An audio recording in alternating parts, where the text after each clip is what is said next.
Good morning, Copper Basin. Today is Friday, November 18th. I'm Ivy. I'm Kobe. On today's show, we'll be talking about Grand Ole Opry and Donald Trump. So let's get the show started.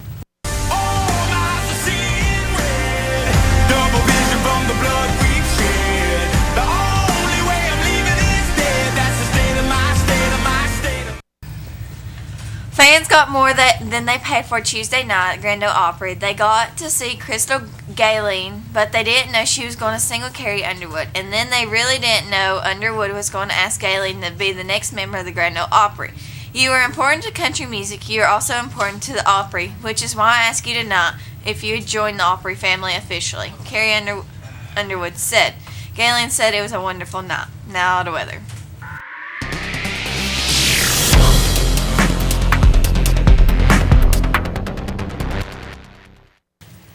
Today's weather, sunny highs in the mid-80s, 60 to upper 70s, south winds 10 miles per hour or less. Tonight, increasing clouds, a 20% chance of showers early in the morning. Lows in the 40s, light winds becoming southwest 15 miles after midnight. Saturday, decreased clouds of 20%, so rain and showers and morning breezy. Highs in the mid-40s to upper 50s. Temperature nearly steady or slowly falling in the afternoon. North wind 10 miles per hour or less.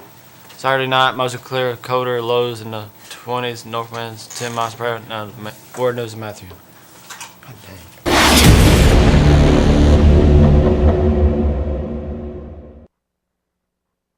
She's only 5 years old, but she might just be Donald Trump's biggest diplomatic win in China. A video of Trump's granddaughter, Arabella Kushner, reciting Chinese poetry is being shared across the country. During his bid for the U.S. presidency, Trump had nothing but tough talk for Beijing. But the little girl's command of Mandarin is being interpreted by some as a hidden sign of Trump's affinity with the country. Fact of the day, Grigory Rasputin just wouldn't die.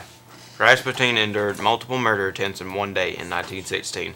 He was shot, stabbed, and poisoned by numerous people, and he managed to survive. After all that, the cold waters of Russia are what eventually killed him. That's all for World News Now, or PSA. I would encourage parents, administration, teachers to allow students to pursue their passion. By the time he finished his first semester, he was like, "Mom, this is great. This is what I want to do. And I want to rearrange what I'm doing because I love this. I love working with my hands."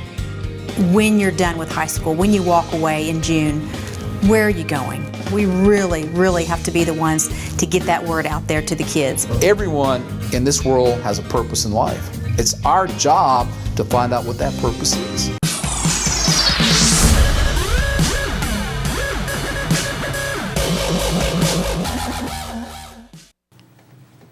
Welcome to sports. I'm Matthew. I'm Teddy. It was almost a perfect night for Copper Basin basketball. In the high school, both the boys and the girls won. In the middle school, the boys won, but the girls lost. We have a game against Nantahala at Nantahala tonight. So, Teddy, how do you think we'll do in the second game against Nantahala? I think we can beat them, and I think we can win out the rest of the season and then win big games. So. Well, we won by 20 last night, so. Yeah, coming December, we're going to do good. We're going to win out. I hope we can double that. Yeah, the playoffs.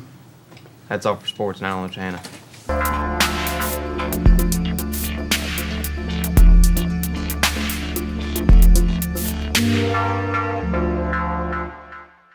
For today's lunch in line 1 is turkey with gravy, cream potatoes, cornbread dressing, green beans, roll, cranberry sauce, apple ice cream cup. Lunch in line 2 is the same.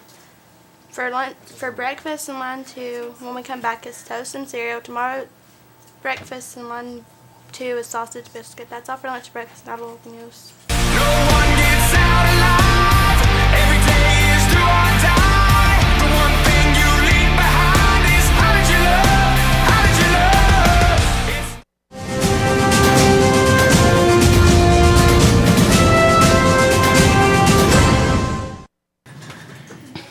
President-elect Donald Trump may be softening his stance on immigration, but still says he will deport 2 to 3 million illegal immigrants who have a criminal past. How may the idea be implemented in Middle Tennessee? It was just a few years ago that the Davidson County Sheriff's Department could check the immigration status of inmates, and if they were illegal, they could ship them out. Sheriff Darren Hell said he has no plans to revisit the controversial 287 program that came to end in 2012, but he has not elaborated on the county's plans once Trump takes office. Those with the Tennessee Immigration and Refugee Rights Coalition have concerns. People are putting their kids out of school because they think they are going to be deported, said TIRRC policy manager Lisa Sherman-Nicholas. Sherman-Nicholas said, "It has been a trying week for the coalition. Our community had been absolutely terrified. Although President-elect Trump's immigration plans are unclear at the moment, we know that he ran an unapologetic anti-immigration and anti-refugee campaign," she said. The TIRRC has been watching Trump's every move, hoping he will ease up on deportation plans. On 60 Minutes Sunday night, Trump said, "What we are going to do is get the people with criminal records, gang members, drug dealers, probably 2 million, it could be even 3 million. We are getting them out of our country." State Senate Jim Tracy, or Shelbyville, said he looks forward to Tennessee moving ahead with Trump's plans. "I think most people will agree with that no matter who they are. It's common sense. If they are here illegally and committed a crime, they need to leave and go back to the country they came from," Tracy said. Tracy believes the rest of Trump's pledges to toughen up on illegal immigrants will come, and that right now he's just pulling first things first. "We need to take care of our citizens first. We've done a lot of things. We can always get tougher, though," Tracy said. Although the sheriff said he had no plans to revisit 287, he declined an interview with Channel 4 to explain what the immigration plan might entail. That's all for local news. Now to our sponsors. What do a high school student, a single mom in her mid-20s, and a returning war veteran all have in common? They are each perfect candidates for a rewarding career in construction. You may or may not know about the surge in demand for skilled craft professionals in America. Sure, you hear a lot about the state of the economy, but you don't often hear the fact that an additional 2 million craft professionals will be needed by 2017. This increased demand means jobs.